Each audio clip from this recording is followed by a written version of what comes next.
Il est bon de toujours se rappeler qu'il n'y a pas de formule magique dans la vie. Pour rien dans cette vie, nous trouverons des formules magiques.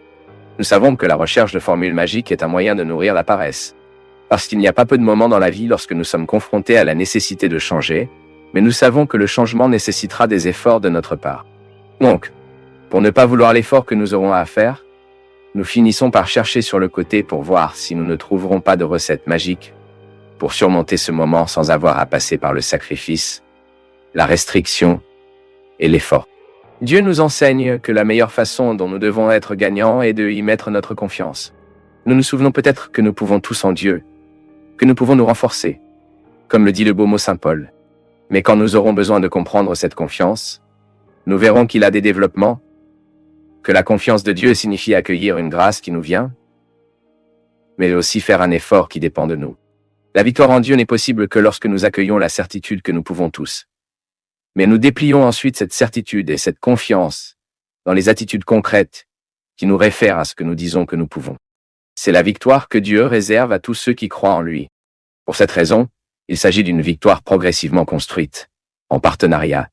L'action, l'initiative, la première action est toujours de Dieu, mais nous, les humains, pouvons répondre. Et notre réponse est un moyen de marcher avec Dieu. Être avec lui à nos côtés, accepter cette main qui nous tient. Et c'est pourquoi aujourd'hui, nous voulons vivre la belle mystique de Tudo Pososo. Demander à Dieu de venir nous accorder, que nous pouvons accepter cette main qui nous tient, nous conduisant. Et qu'en tenant cette main, nous pouvons découvrir quelle partie du miracle dont nous devons effectuer. C'est comme apprendre à un enfant à marcher. Mon peuple, vous tiendrez la main de cet enfant, mais elle doit faire le mouvement des étapes. Ce n'est pas comment ça marche. Il ne sert à rien de tenir le père dans la main de son fils doit être encouragé pour les premiers pas.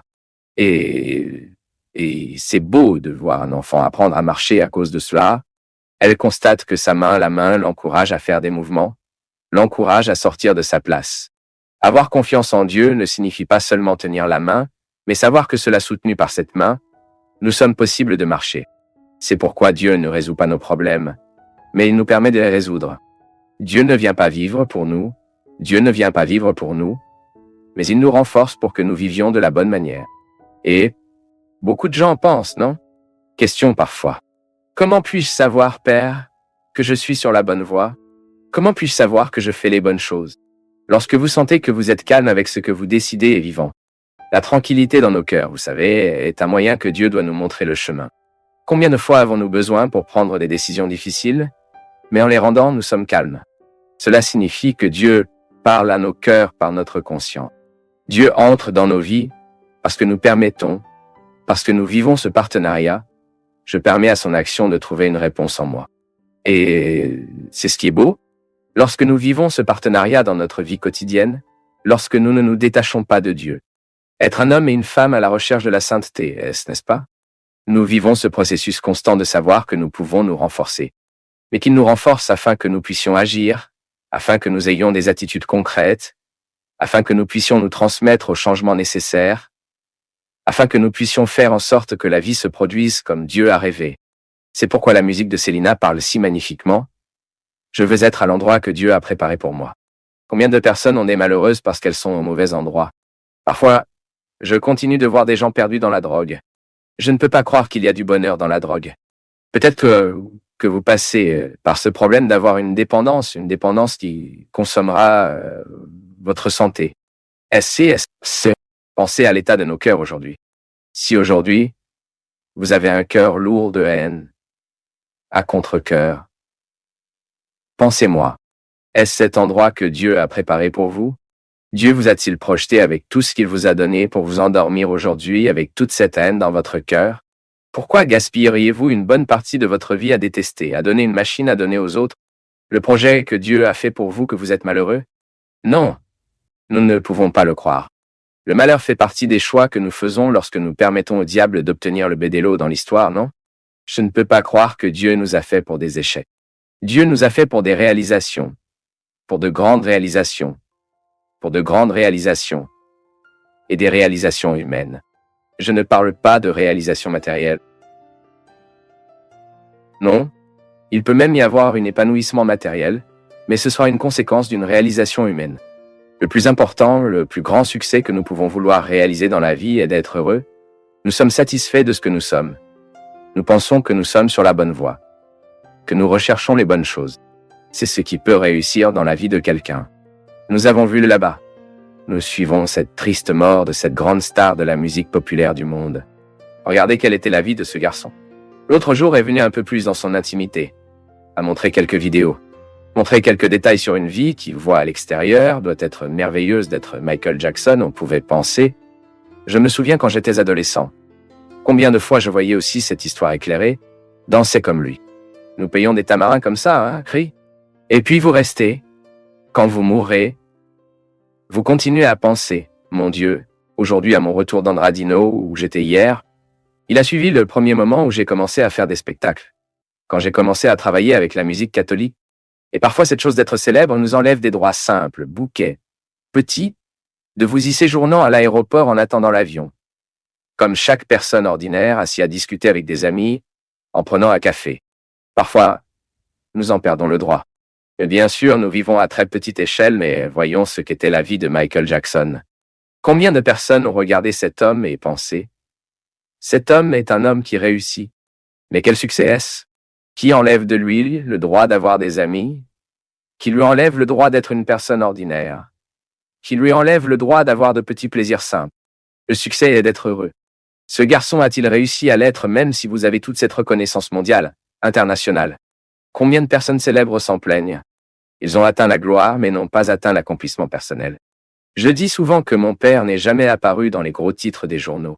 Mon père était un homme simple, un maçon. Il a travaillé avec les constructions toute sa vie.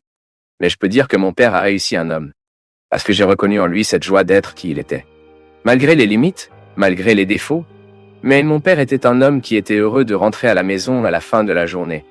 Après un travail difficile, de prendre son papier de verre, de prendre soin de ses mains. Mon père était un homme très vain, tu sais. J'ai travaillé dans un service lourd. J'ai travaillé avec du citron que le travail laissait dans sa main. Soyez prudent qu'il avait avec ses cheveux. Mon père est décédé 63 ans. La tête n'avait presque pas de cheveux blancs. Mais c'était pas qu'il a peint, non, c'était sa bonne génétique. Un homme vain, un bel homme. Je me souviens toujours de ces scènes que j'ai vues. C'est un homme heureux, non? Pauvre, simple, travailleur, mais satisfait de la profession qu'il avait. Mon père était heureux de travailler. Je me souviens là-bas à Nantes, où je suis né, où ma famille a grandi, où elle a des membres de ma famille à ce jour. Combien de fois à la table des maisons, dans la cuisine de notre maison, j'ai vu les ingénieurs discuter avec mon père, échanger une idée. Monsieur Natigno, pensez-vous que ce calcul fonctionne ici? Lui, non, j'ai besoin de plus, j'ai besoin de plus. Mon père n'a jamais étudié, mais il avait la connaissance pratique d'une construction. Et en cela était sa réalisation. Il était heureux de faire ce qu'il faisait, mais avant cela, il était heureux d'être son Natigno, qui était connu de nous tous. Un homme accompli est ce qui manque parfois pour nous, mon peuple. Combien de fois dois-je trouver des gens qui se battent pour la stabilité financière, mais oubliant la satisfaction personnelle? J'ai déjà joué ici, non? Avez-vous vu combien de personnes étudient pour faire un concours? Ah, je veux être fonctionnaire. Alors vous demandez, mais c'est ce que vous voulez pour votre vie? Ah, c'est le chemin le plus stable que nous trouvons, non? Bien sûr, vous avez le droit de vouloir votre stabilité, mais n'oubliez pas que la stabilité ne nous apporte pas le bonheur. Le bonheur et le succès sont que vous avez le plaisir d'être qui vous êtes, pour faire ce que vous faites, parce que faire est un déroulement de l'être. Je m'identifie à ma profession, et chaque fois que j'ai ma profession, je sens que je mets ce que je suis. C'est ce que parle cette chanson. Je peux tout faire dans quoi me renforce. Il y a beaucoup de gens qui n'arrivent pas, qui ne réussissent pas, qui n'atteignent pas la réalisation, car elles ne croyaient pas tout ce que je peux. Combien de fois, à cause de notre pauvreté, en raison de nos limites matérielles, cessons-nous de rêver? Arrête de venir à l'endroit que Dieu veut. Et encore une fois, vous n'étiez pas conçu pour être petit. Dieu a conçu pour être beaucoup, et je répète, du point de vue humain, d'être un grand être humain. Un être humain qui fait une différence dans la vie. Regardez tellement que Dieu vous a oublié et a tenu à oublier. Parce qu'il veut que vous soyez comme il est. Des cadeaux, des talents, des possibilités, de belles choses, lui ont prêté une merveilleuse âme, lui a accordé, lui a offert un cadeau. Maintenant, que faites-vous avec tout cela? Combien de fois, mon peuple, ai-je gaspillé ce que Dieu m'a donné avec non-sens, avec de petites boutiques? Combien de fois je m'attrape en utilisant l'intelligence que Dieu m'a donnée pour penser des choses stupides qui n'ajoutent pas le monde. Ou pour avoir. Quand est-ce que je réalise que Dieu m'a donné une grande sensibilité et que j'exerce cette sensibilité à de mauvaises choses? Quand je me détresse de ce qu'ils disent, quand je suis déçu de moi-même, quand je suis déçu des autres, quand je permets à la haine de grandir en moi, l'opportunité d'utiliser ma sensibilité de la bonne manière. Ensuite, je peux, parce que je me limite. J'arrête le pouvoir d'être encore plus limité que moi. Vous pouvez observer dans la vie.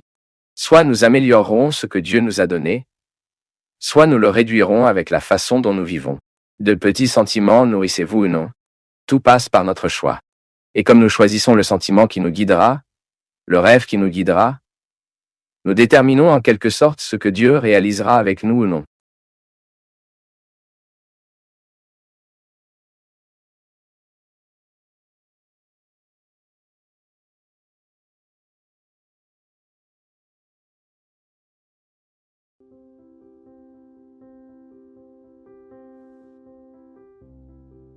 Le père de Fabio, je me sens très seul.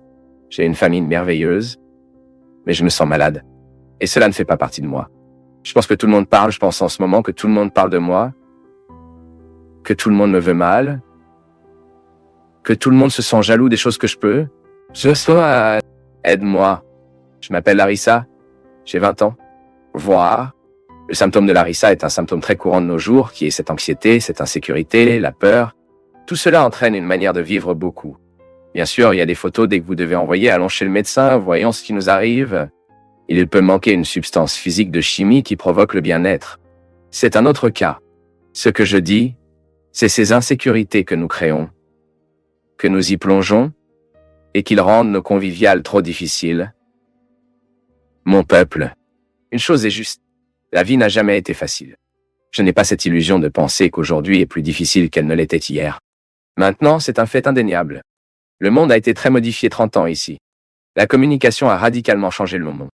Et cela a généré de nombreuses conséquences en nous. L'une est cette insécurité, cette peur. Nous avons peur. Le mot qui aujourd'hui caractérise beaucoup de gens, c'est la peur. Nous avons peur de perdre l'autre.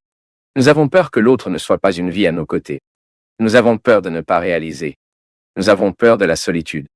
Nous avons peur d'avoir peur. Vous connaissez mon peuple? Chaque fois que nous décidons de faire l'expérience de Dieu, nous devons comprendre que Dieu bougera tout. Que Dieu commencera à déplacer les structures de nos vies afin que nous ayons, d'abord, conscients que nous ne pouvons pas l'être, que nous sommes vulnérables à cela. Nous sommes vulnérables parce que nous sommes trempés dans ce monde. Mais nous pouvons faire une nouvelle expérience. À l'intérieur de votre maison, à l'intérieur de votre chambre, là-bas, dans votre solitude, aujourd'hui, vous pouvez choisir une nouvelle vie.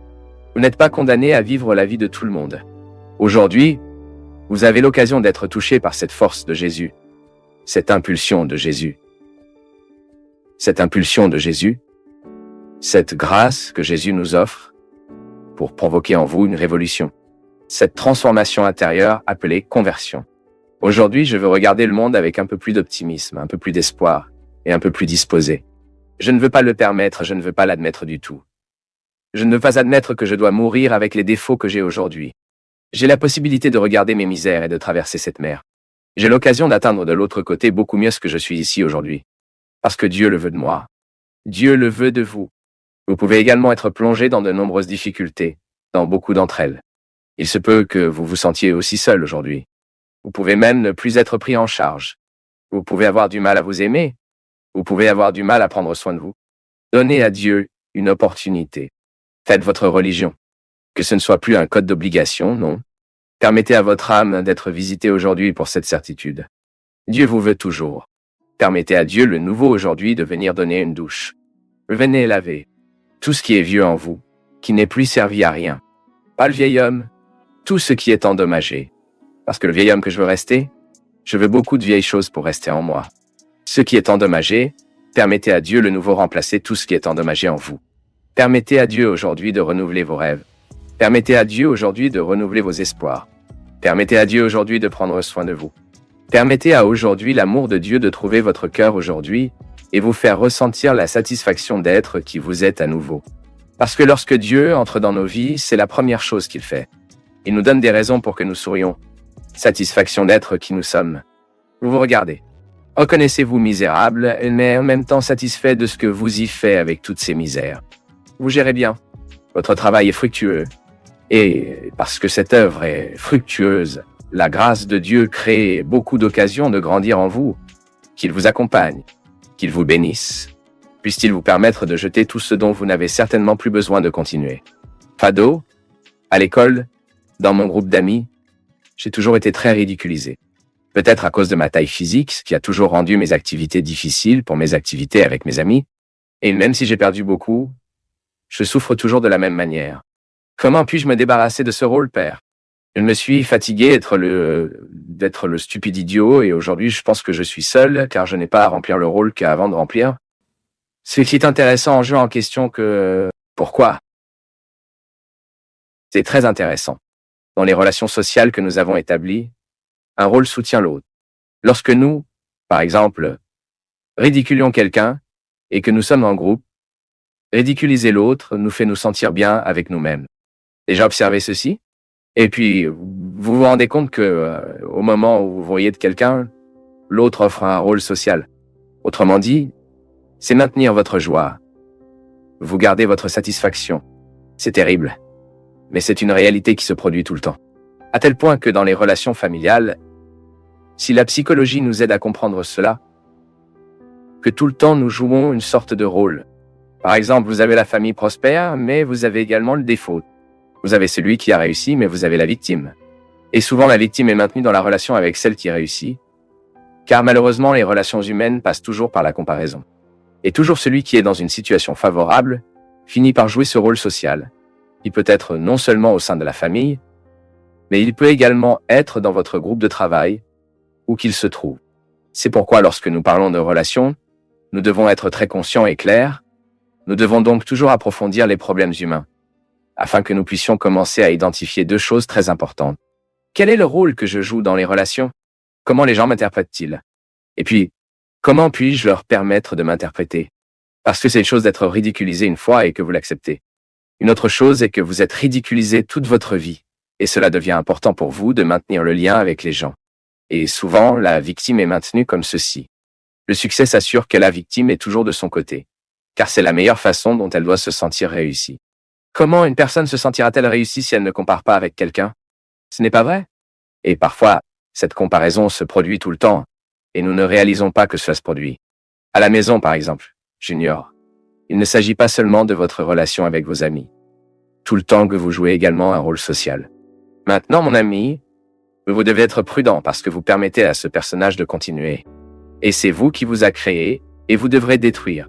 Ce ne sont pas vos amis qui changeront de vous, mais c'est vous qui devez changer. Tout d'abord, avant vous. Comment vous interprétez-vous? Parce que si quelqu'un un jour vous pensiez que vous étiez le tribunal idiot, que vous étiez le plus gras, le plus drôle, le plus, aujourd'hui, vous devez commencer à vous identifier en vous qui a réussi cette fois, que vous n'êtes pas obligé fait d'en avant ce fardeau. Cela se produit beaucoup à l'intérieur de nos maisons, dans nos groupes, lorsque vous réalisez qu'une personne est devenue prisonnier de ce qu'ils ont permis aux autres de le faire. Et c'est pagayant. Dans les relations familiales, notre frère raté est souvent entretenu par nous qui réussissent. Parce qu'au moment où nous nourrissons la relation de dépendance, alors je prends soin de lui tout le temps. Je donne tout ce qu'il nourrit. Je fais tout pour lui faire se sentir un peu mieux dans cet échec qu'il vit. Et puis, nous comprenons un peu ce que nous avons dit, ce père qui garde les enfants trop flatteurs, donnant tout ce qu'ils veulent, les protégeant de la vie. Une chose est que vous éduquez pour la vie et le courage, quelque chose que vous protégez votre enfant tout le temps, l'empêchant de grandir. Ce que vous faites, c'est juste cela. Vous élevez déjà un enfant raté, car vous ne vous préparez pas aux difficultés de la vie. Et cette relation en élevant un personnage à l'intérieur de l'enfant, qui est le fils que vous vouliez avoir, un enfant toujours collé à vous, un enfant toujours dépendant.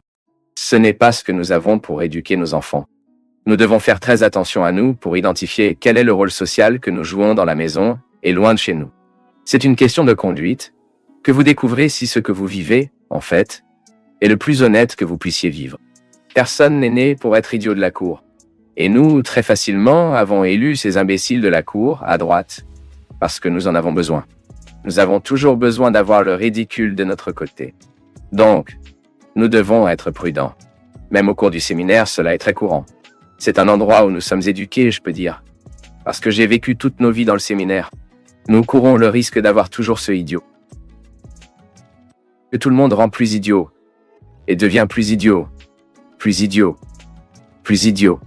Le temps passe, et il apprend à ne rien être, mais pas le plus frais. C'est un crime que nous nous engageons avec eux. Parce que lorsque nous permettons à une personne de remplir ce rôle, c'est ce peu bon. Que tout le monde lui fait ce qu'il veut, cela ne signifie pas que nous extraire de sa bonté. Et nous retirerons. Soyez mauvais maintenant. Non, ce n'est pas ça.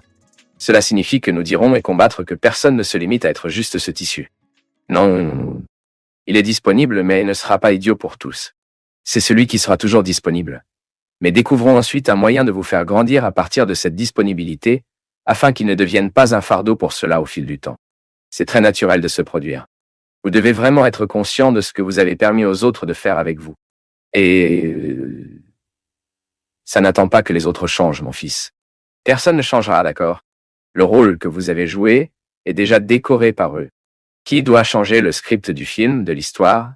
C'est vous. Parce que dans votre vie, qui gouverne? Qui est le réalisateur?